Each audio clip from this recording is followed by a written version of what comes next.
కింది నుంచి వ్యవసాయ కుటుంబం నుంచి నల్లమల అడవుల నుంచి మెట్టు మెట్టు ఎక్కుతూ ఇక్కడికి వచ్చినాం అధ్యక్ష. ఈడున్న వాళ్ళు ఎవరు ఉత్తగా రాలే. మేమెవరము ఆశామాసిగా మేనేజ్మెంట్ కోటా పేరునో తండ్రి పేరో తాత పేరో చెప్పుకొని ఉద్యమం ముసుగులోనో ఎవరో త్యాగాలు చేస్తే ఎవరో అనుభవించే విధానంలో రాలేదు అధ్యక్ష. జిల్లా పరిషత్ మెంబర్గా, ఎమ్మెల్సీగా, ఎమ్మెల్యేగా, ఎంపీగా, ఈరోజు ముఖ్యమంత్రిగా ఈ దేశంలో ఉన్న అన్ని చట్టసభలలో పనిచేసిన అనుభవంతో ఇక్కడ వచ్చి కూర్చున్నాం అధ్యక్ష. ప్రజల యొక్క అభిప్రాయాన్ని 60 రోజులు మొత్తం తీయండి అధ్యక్ష. ఏ ఒక్క రోజైనా ఏ ఒక్క గంట అయినా ప్రజలకు అందుబాటులో లేకుండా మా ప్రభుత్వం ఉన్నదా?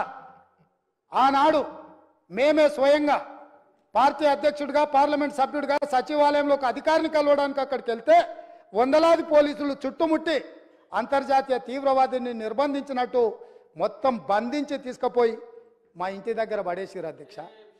ఒక ఆదివాసి బిడ్డ సీతక్క సెక్రటేరియట్లో పోయి ఒక వినతి పత్రం ఇస్తామంటే ఆడబిడ్డ అని కూడా చూడకుండా ఆమెను పోలీసులు అరెస్టు చేసిండ్రు అధ్యక్ష. ఎవరి కోసం కట్టిండ్రు అధ్యక్ష? ఎవరి కోసం ఆ సచివాలయము? ప్రజాప్రతినిధుల కోసం, ప్రజల సందర్శన కోసం కాదా? ఎవరి ఆస్తి అది? ఎవరి కోసము? ఎవరి పరిపాలన అక్కడి నుంచి జరగాలి అధ్యక్ష? ప్రజలే రాని అని ప్రగతి భవన్లు, ప్రజలనే రాని అని సచివాలయాలు ఈ తెలంగాణ రాష్ట్రంలో ఎంతకాలం సాగుతాయని వాళ్ళు విర్రవీగుతున్నారు అధ్యక్ష.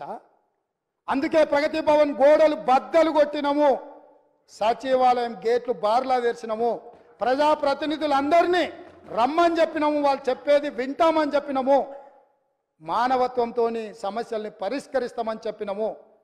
అందుకే ఈరోజు అధ్యక్ష తమరి ద్వారా వారు బాధ్యతాయుతమైన ప్రతిపక్షంగా సమస్యల్ని లేవనెత్తండి, పరిపాలనలో సహకరించండి. కేంద్ర ప్రభుత్వం దుర్మార్గంగా ప్రాజెక్టులను ఆక్రమించుకోవాలనుకుంటే రండి, కలిసి కొట్లాడదాం. ఈ రాష్ట్రానికి వచ్చినప్పుడు మీరు మేము వేరుండొచ్చు, పక్క వాళ్ళు మన మీదకి వచ్చినప్పుడు మనమందరం ఒకటి కావాలి. వాళ్ళకి సందర్భంగా నేను గుర్తు చేయదలుచుకున్నా, కౌరవులు పాండవులు పక్క రాజ్యం వాళ్ళు వస్తే 105 మంది, వాళ్ళకు వాళ్ళే వస్తే 100 ఒక పక్కన, 5 ఇంకొక పక్కన. కానీ పక్కవాడు దండెత్తినప్పుడు 105 మంది ఒక్కటి ఉండేది. పోయినసారి మా వాళ్ళు 5 మంది ఉన్నారు, మీరు 100 మంది ఉన్నారు. సరిగ్గా లెక్క కూడా అట్లనే ఉంది. లెక్క అంతే ఉంది కదా అధ్యక్ష. బయటోడు వచ్చినప్పుడు కనీసము కొంచెం విఘ్నత ప్రదర్శించండి అని చెప్పి నేను చెప్తున్నా అధ్యక్ష. నేనేమి కాని కోరికలు కోరట్లేదు అధ్యక్ష. ప్రజలు ఒక తీర్పు ఇచ్చిండ్రు, ప్రజల తీర్పును గౌరవించండి. ప్రజాస్వామ్యాన్ని బ్రతికించడానికి పనిచేద్దాం మనము.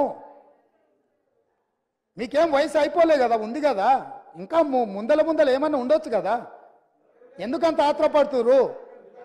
ఆ ఒక్కని కోసం వీళ్ళందరినీ బలిచ్చేటట్టుర్రు. సన్ స్ట్రోక్ అంటారు కదా అధ్యక్ష ఇంగ్లీష్లో. అట్లాంటి పరిస్థితి ఈ రాష్ట్రానికి తగలొద్దని మీ ద్వారా అన్ని విషయాలు దాదాపుగా నేను ప్రస్తావించినానే అనుకుంటున్నాను. సభ్యులు ఏదైనా అడిగిన విషయాలు ఇంకా ఉంటే కూడా అవసరం అనుకుంటే వాళ్ళను ఈ సమావేశాలు పూర్తి కాగానే పార్టీ పరంగా ఇటు మా మిత్రులు భారతీయ జనతా పార్టీ శాసనసభ్యులు వాళ్ళు కూడా ప్రజలు ఎన్నుకుంటేనే, ప్రజల అభిప్రాయం ప్రజలు ఎన్నుకుంటేనే ఇక్కడికి వచ్చిండ్రు. వాళ్ళతో కానీ, ఎంఐఎంతో కానీ, సిపిఐతో కానీ, టీఆర్ఎస్ ఇప్పుడు అదేదో పేరు అంటే వాళ్ళే కన్ఫ్యూజన్లు ఉండ్రు. అంటే ఆయన కేటీఆర్ఎస్ అని ఒక అదేదో ఉన్నట్టుంది కదా, ఇంకా అదే ఉందేమో అనుకుంటున్నా. మార్పు రాలేదు, అది కూడా మార్పు రావాలి కదా. సో అందుకోసమని ఎవరికైనా మేము అందుబాటులో ఉంటాము. మేము మీకోసము, ప్రజల కోసము, ప్రజల సమస్యలు మీరు ఏం తీసుకొచ్చినా వింటాము. మాకు మనసు ఉంది, ఈ ప్రభుత్వం మనసున్న ప్రభుత్వము, మేము బాధ్యతతో వ్యవహరిస్తాము. ఇక్కడ వివరణ ఇచ్చింది ఒకవేళ ఇంకా మీరు ఆశించినా రాబోయే చర్చలలో మిగతా విషయాలు మాట్లాడదాం. ప్రభుత్వంలో ఎప్పుడైనా సచివాలయంలో నేను అందుబాటులో ఉంటాను, నా కార్యాలయ అధికారులు అందుబాటులో ఉంటారు. ప్రతిరోజు వచ్చిన వాళ్ళందరినీ మేము కలుస్తూనే ఉన్నాము. మేము ఎవరిని కలవకుండా వివక్ష చూపించము, మాకు భేషజాలు లేవు. మేము వచ్చి కలిసినంత మాత్రాన అనవసరమైన ప్రచారాలు కూడా కల్పించే దుర్బుద్ధి కూడా మాకు లేదు. మీరెవరు భయపడాల్సిన పని లేదు. అక్కడ ఉన్న 39 మందిలో ఎవరైనా ఎప్పుడైనా రావచ్చు, కలవచ్చు. ఎవరు మిమ్మల్ని అనుమానించినట్టు చూస్తే, మీకు ఏదైనా ఇబ్బంది ఉందని మీరు ఏదన్నా అనుకుంటే అట్లాంటివి అన్నిటిని కూడా పక్కన పెట్టండి, రండి మన రాష్ట్రాన్ని పునర్నిర్మించుకుందాం. 9.5 సంవత్సరాల జరిగిన విధ్వంసాన్ని మళ్ళీ ఈరోజు పునర్నిర్మించుకోవడానికి అవసరమైన సహకారం అందరి నుంచి నేను ఆశిస్తున్నా అధ్యక్ష. ఒక రైతు బిడ్డగా చిన్న వయసులో నాకు ఈ గొప్ప అవకాశం వచ్చింది. ఎంతోమంది మేధావులు కావచ్చు, విఘ్నులు కావచ్చు, చాలామంది రాజకీయ దురంధరులు ఉండొచ్చు, వాళ్ళు ఎవరికి రాని అవకాశం ఈరోజు మా పార్టీ శ్రీమతి సోనియా గాంధీ గారు, మల్లికార్జున ఖర్గే గారు అవకాశం ఇచ్చారు. మా ఎమ్మెల్యేలు అందరూ కూడా అండగా నిలబడ్డారు. నేను అధ్యక్షుడిగా, అప్పుడప్పుడు ఇది ప్రజా తీర్పు కాదు పార్టీ తీర్పు అని, నేను అధ్యక్షుడిగా ప్రజల దగ్గరికి వెళ్ళిన అధ్యక్ష. నా అధ్యక్షతను ఎన్నికలు చేసినాం.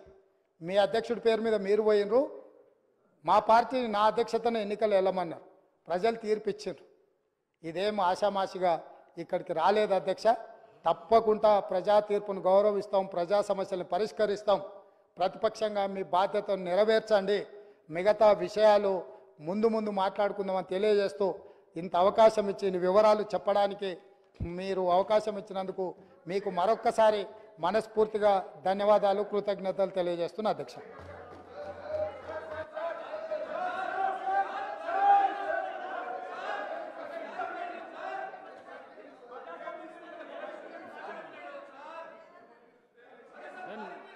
अरे मार